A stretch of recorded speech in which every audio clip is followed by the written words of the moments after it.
Sir Isaac Newton said, "If I have seen further, it is by standing on the shoulders of giants." For generations of Nevada journalism students, one of those giants is Edward W. Scripps II, known to all as Ted. Ted Scripps was the grandson of the legendary E.W. Scripps, founder of the United Press News Service and the Scripps-Howard newspaper chain. But when he came to the University of Nevada in the late 1940s to study journalism, he was just Ted. Ted was an absolutely delightful kid when he was at the University of Nevada. Very shy, not pushy at all, and not Ted Scripps of Scripps-Howard. He was simply Ted Scripps, a student. Ted was the kind of person in later life and in adulthood that he was as a young man, that it was really not about himself, never.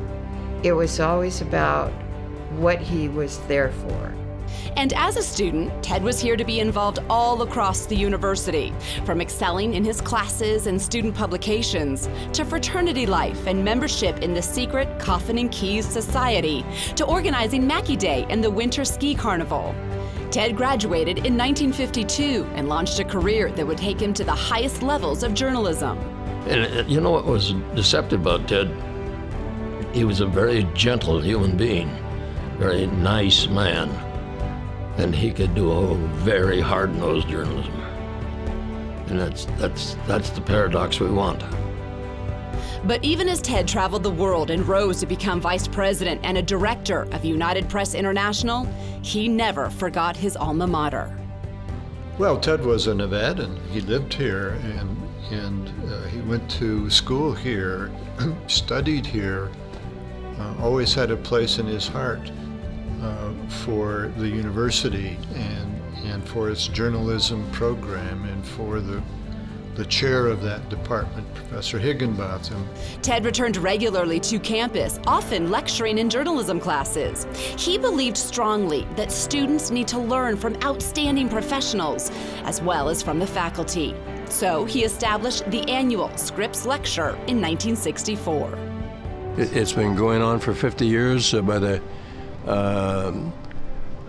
grace of Ted himself and his wonderful family, the Scripps-Howard Foundation, and it has blessed this journalism program with some of the finest journalistic minds over half a century.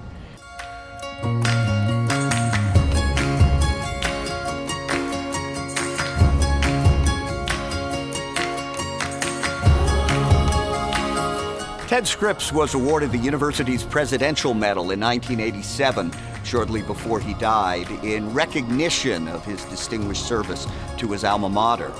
In addition to this annual Scripps Lecture and Dinner, Ted's legacy is felt in many ways in the Reynolds School. I'm Landon Miller, this is The Brush Up, and this is what we're brushing up on today. Ted's generosity and that of his family and the Scripps-Howard Foundation has also provided us with support for our building and for paid internships. And notably, since 1963, it has allowed us to award the Scripps Scholarships, which have enabled so many of our students to reach their goals and enrich the field. I'm Kristen Go, the Assistant Managing Editor at the San Francisco Chronicle. I was also part of the Pulitzer Prize-winning team at the Denver Post that won for breaking news coverage of the shootings at Columbine High School. And I was lucky enough to be a Scripps Scholarship recipient. I'm Adam Varahachikul, reporter with KTVN Channel 2 News here in Reno, Nevada, and I'm a proud recipient of the Scripps Scholarship. My name is Brian Dugan, and I'm the Key Topics Editor at the Reno Gazette-Journal, and I was a Scripps Scholarship recipient. I reported in North Dakota, Washington, D.C., and Phoenix, Arizona, and it all started with that scholarship. Thank you very much. I'm Emily Stott. I'm a design team supervisor for Swift Communications, and I'm a Scripps Scholarship recipient. My name is Juan Lopez, and I am an online marketer for a multi-millionaire entrepreneur, and a marketing entrepreneur myself. And I am a proud Scripps Scholar. There is great momentum at the Reynolds School as we take our place among the leading journalism programs in the nation. But tonight we pause in the tradition of the 49 previous Scripps dinners and raise a glass to Ted.